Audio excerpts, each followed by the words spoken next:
Many are praying for expansion but refuse to go through the process. So let us not ask for bigger or greater responsibilities if we are not trustworthy with small things.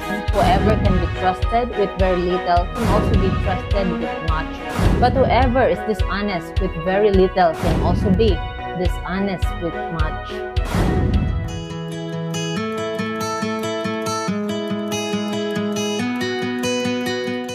Hi everyone, welcome to Kairos Moments. This is Belle, and for this episode, let's talk about do not despise small beginnings. So most of us are praying to God ng mga sana magkaroon kami ng mas mga malalaking project, mas malaking business, sana ma-promote sa career, at maraming mga bagay na pinagpipray natin na sana magkaroon ng expansion. But marami din sa atin gusto ng expansion pero ayaw dumaan sa proseso. Now, let us not despise small beginnings because there is a power in small things. At akala natin wala lang pero it is part of the preparation of God. Kasi maybe we're praying for instant gratification. We want instant success, instant result. Pero baka naman nagkaroon tayo ng instant na mga bagay na hinangad natin, pero baka mawala din sa atin ng instant. Why? Because our character, our heart, they are not ready. So preparation is very important. Now, let me begin my testimony. The power of small things na akala natin wala lang. So, when we were starting our business, kung ano lang meron kami sa food cart, it looks small, pero we just praise God na naniniwala kami during that time, the Lord was already guiding us. At dahil nga ay pinagkatiwala sa amin ng Panginoon, so continue lang namin na ginagawa, ulit-ulit, pero hindi namin namamalayan, it was already a training by God to us para sa mas malaki pang inihanda sa amin ng Panginoon. But we don't have any idea kung ano ang nasa unahan, kung ano ang future. So, anyway, so hanggang nagkaroon kami ng transition sa business, hanggang sa, by the grace of God, mas lumaki at nag-iba at mas nag-expand. And sa pagkaroon namin ng mga changes, so we keep on praying sa Panginoon na bigyan kami ng mga tamang tao na makakasama sa aming companies. But it took years. 1 year, 2 years, 3 years, ilan pa lang, hanggang sa na-realize namin na ngayon na, and praise God, na binibigyan na kami ng Panginoon ng mga tamang tao. Again, hindi lahat ng tao na makakasama natin sa companies or sa group ay tamang tao. So, the best people na makakasama natin ay people handpicked by God. Not only sa ating qualification, not only according sa ating standard. So, may standard ng Panginoon. We have to pray for it also. But anyway, so sa ngayon na nag-provide na ang Panginoon, mas na-realize namin why, for how many years, we've been praying to God for, Lord, bigyan mo kami ng mga tao na makakasama. Ilang years ang lumipas. Kami pa rin ang mga tao na nasa company and nagkaroon din kami noon ng fear. Pero na-realize namin ngayon na paunti-unti na pinuprovide na kami lalo ng Panginoon, we realized that when we prayed for people at that time, our heart and character ay hindi ready. So baka mamaya bigyan kami ng instant people ng Panginoon na makakasama namin. But because we do not know how to handle even the system and the people, so baka mamaya binigyan nga kami mawala rin. Kasi why? Anything that we cannot handle, we will lose it. Because kaya ni Lord pinapadala, kaya ni Lord binibigay sa atin. Ibig sabihin, trustworthy tayo. Ibig sabihin ay kaya na natin i-manage so that hindi mawala ang binigay din sa atin ng Panginoon. So very important ang preparation sa nagsimula. Sa mga small things, I remember yung mga moment na inakala namin na Lord paulit-ulit, Lord, it became a routine, pero yun pala, rehearsal. The term, I must replace the word routine ng salitang rehearsal. Parang nagre-rehearse pala ako preparation sa kung ano ang inihanda ng Panginoon sa future.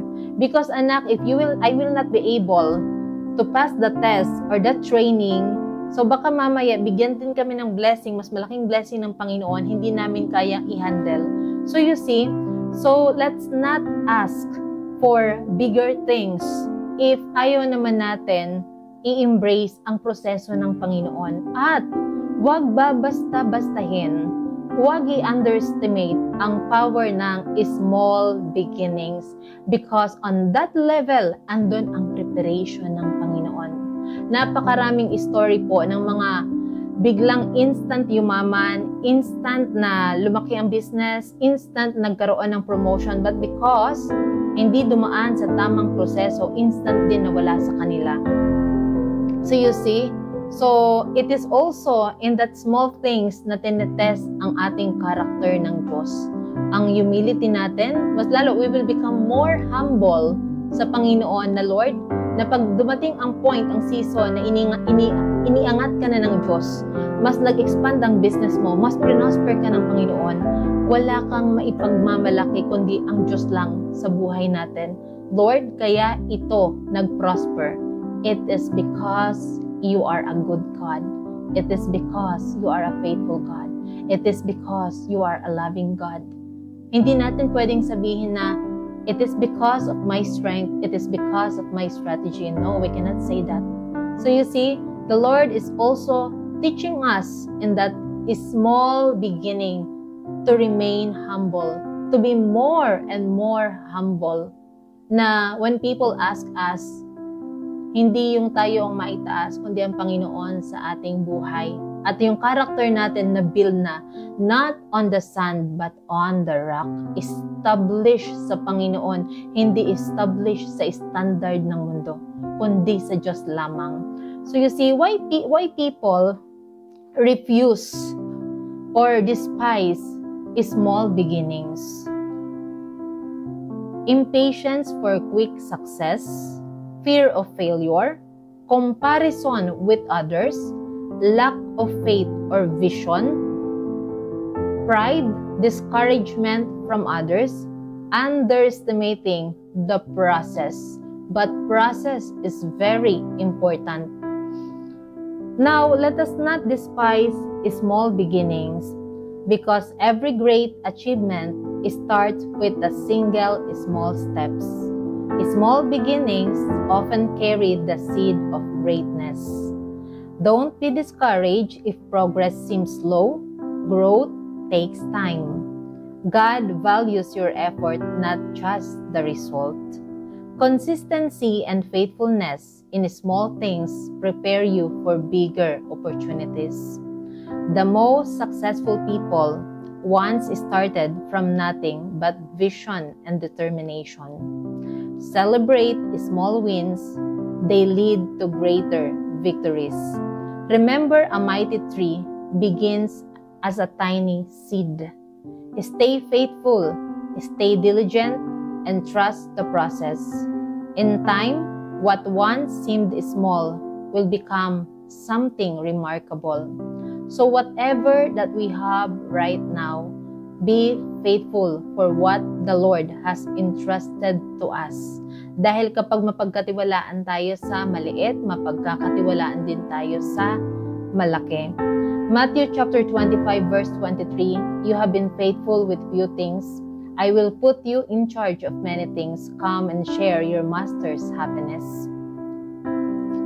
Philippians chapter 1 verse 6, he who began a good work in you will carry it on to completion until the day of Christ Jesus. So you see, do not despise small beginnings. Dahil tandaan natin, pine-prepare lang tayo ng Panginoon sa kung ano ang inihanda niya sa atin in the future. So if you are inspired or encouraged by this message, don't keep it to yourself. Like, share, and follow this video for more content. Thank you and God bless.